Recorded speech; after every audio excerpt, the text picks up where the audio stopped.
We often think about the past or worry about what's to come in the future. If you're not spending time overthinking, you might also be going through life on autopilot. There's a reason why there are many philosophies that tell you to live in the present moment. It's not pleasant to spend so much time regretting the past or worrying about the future. It's also mind-numbing to be on autopilot all the time. This video will go over what living in the present moment is like and 5 ways to live in the moment. When you are in the present moment, you are basically mindful and you are practicing mindfulness.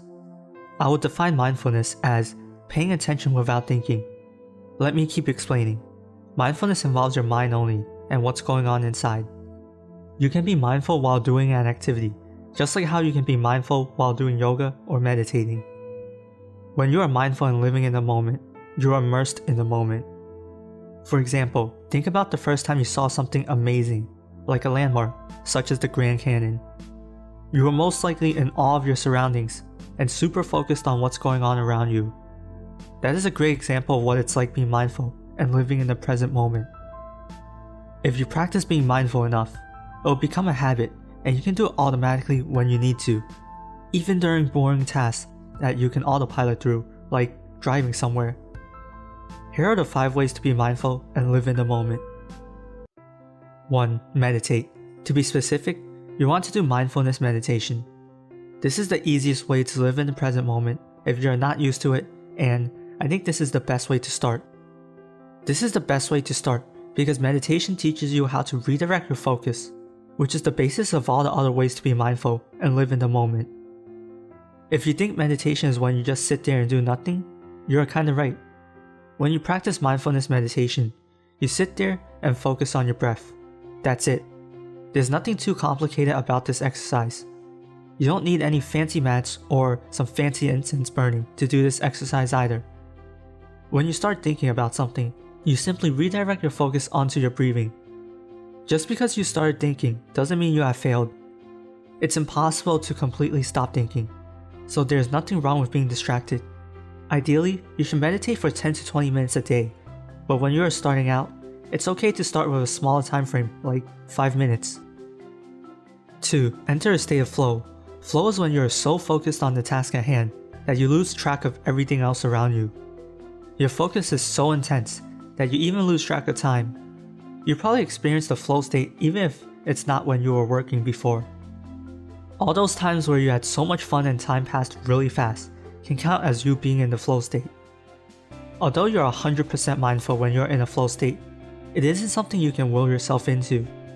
You need to set up an environment where it is possible to reach a flow state to get into it. The first requirement is to set a goal that's challenging but also realistic. The task needs to match your ability so that it's not difficult enough for you to be stressed and not too easy so you get bored. The next step is to set up the stage in a way that you receive direct and immediate feedback so you can easily adjust and adapt. For example, someone practicing an instrument can immediately tell they played the wrong note.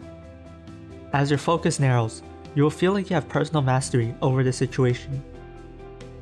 3. Wait for the next thought. This is a simple but effective trick.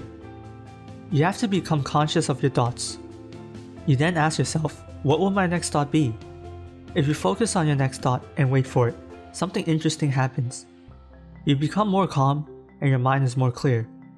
Now that your focus isn't on the past or future, you can then focus on the present and be mindful.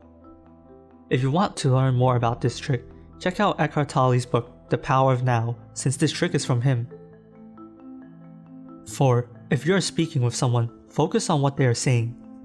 When you shift all your attention from your thoughts to what the other person is saying, you'll be mindful at that moment. You can calmly analyze what the other person is saying, and you will also have an easier time conversing with that person.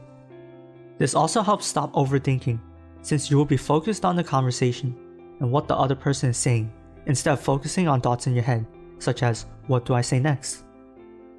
5. Touch something and focus on how the object feels to your fingers or other body part. When you are focusing on the sensation, you snap out of your autopilot mode, or you stop thinking about the past or future. This works because your mind can only process so much information at once. For example, if you're on a subway ride and you want to be in the moment instead of zoning out, Focus on how it feels to be holding onto the pole or whatever you're holding. You can then redirect your focus to the moment and observe your surroundings. The 5 methods mentioned above are some great ways to be mindful that you can use in various situations. Depending on the situation, some of them will be better than the others. It's up to you to choose when you want to be mindful, so remember to be mindful in important situations. Thank you for watching. If you have any questions or requests, just write down in the comments. If you liked the video, please press the like button and subscribe to see future videos.